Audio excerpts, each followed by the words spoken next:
We're back out of the box with Record Journal Athletes of the Week.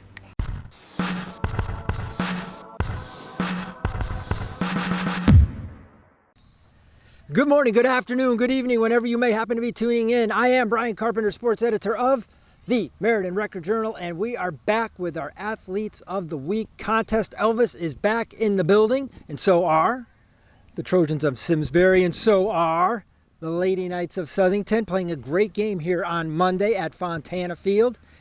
And we're coming to you with our first show of the year, and we expect to run them fall, winter, spring. Aaron, I just need you to keep me looking good with your nice haircuts and makeup jobs, and we'll be in business.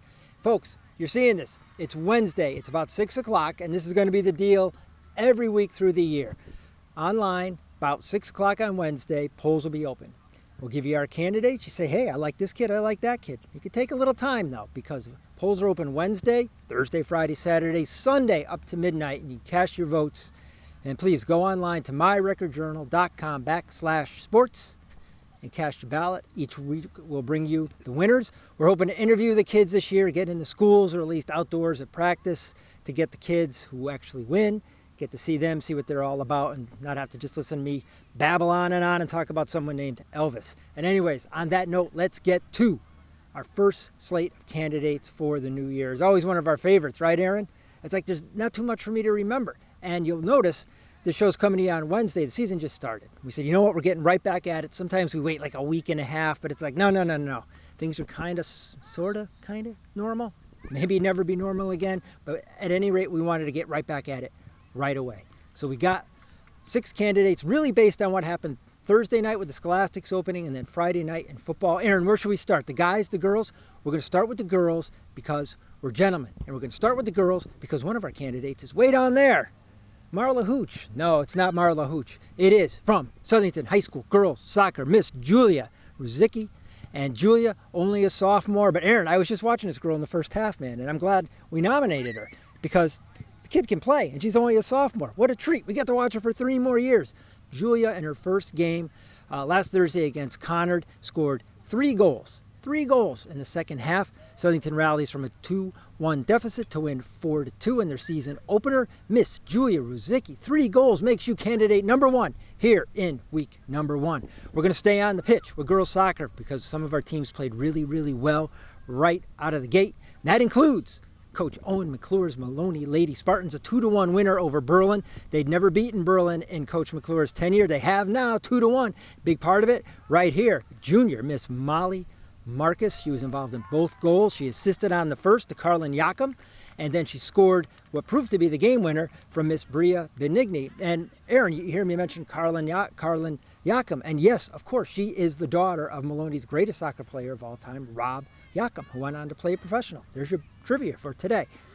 Our third and final nominee, also from Meriden, the West Side, Wilcox Tech. Man, they were all business right out of the gate. They beat Prince Tech 6-0. And a girl had a hat trick that day. We actually had 2 girls with hat tricks. We had our nominee, and we also had Miss Catherine Richivela. We're going with this young lady, Miss Angela Zandry, and here's why. She had 3 goals, and she also had an assist. You say, how can you split the difference between 2 hat tricks? I know, exactly. Miss Zandry had an assist as well for the 4-point day. She is girls nominee number 3 here in week 1. We're going right to the boys because the second half is about to start, and there's the yellow jacket that is pestering Aaron, and I want to get to shoot him before he gets stung and swells up and I have to run him to the hospital. Our boys nominees, all football players? No. The first one is a cross-country runner. He is from Sheehan High School. He's a good one. He was the breakout guy last year. Now a senior, Mr. Anthony Galicia. Great meet for him out of the gate.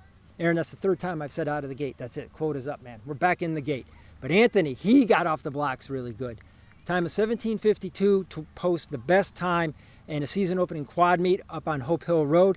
And one of the teams that was there is Xavier. That's one of the reasons why we went with Anthony, because not only did he win and post the most time, he did it against a really strong program like Xavier. Anthony, good to have you back. You were all RJ last year. You were an Athlete of the Week nominee. You're an Athlete of the Week nominee again here in week 1. Okay, we do have 2 football players because opening night was quite exciting, including down in Cheshire High School against Notre Dame. Fan section turnout, they were going nuts. Game went to overtime. Cheshire wins 26-20 on a touchdown run by right here, Mr. Christian Roussel capped a great night for Christian. Kid ran 28 times for 182 yards. He had previously scored a 9-yard touchdown. Game winner in overtime was from 10 yards out. First play from scrimmage for Cheshire. Boom! Roussel punches it in. He has been a varsity player since his freshman year. Proud to have him aboard the Athlete of the Week train. Boys nominee number 2 here in week 1. Our third final nominee plays right here at Southington High School. Played right on this field, Aaron. He had the winning. He beat the buzzer. Unlike myself, I did not beat the buzzer, but this young man did. He is Mr. Ryan Del Monte, wide receiver. He scored the game-winning touchdown in the Southington-Maloney game, all tied up 7-7. I had Ron Buck calling me, say, it's going to go to overtime. I'm like, Ron, how much time is there to go? He said, a minute 14. I said, anything can happen in a minute 14. And sure enough, it did. Ryan Del Monte takes a pass from Jack Barnum, and he breaks a tackle, gets a key block from John Flynn. Tell you, man, downfield blocking by wide receivers so often makes the difference between a so-so play and a great play like the one that won the game in Southington-Maloney. Ryan Del Monte, boys nominee number 3 here in week 1. Okay, and on that note, Aaron has gotten stung because I've gone on too long. Second half is about to start. Looking forward to seeing Southington and Simsbury duke it out here on a Monday. You're seeing this, though. Time has flown. It's now Wednesday. It is 6:30. Go online, myrecordjournal.com/sports. Vote for your favorite candidate. We'll bring you the winners next week. Hopefully some winner interviews as well. You get to see my man, Shawnee Cade Krofsick, back on the beat. As always, to my man, Aaron Krofsick. Thank you, Aaron, for the haircut. I love it. And all my part-timers out in the field. Looking forward to this season. It's so good to be back here. On that note, I am Brian Carpenter, sports editor of the American Record Journal. Be good.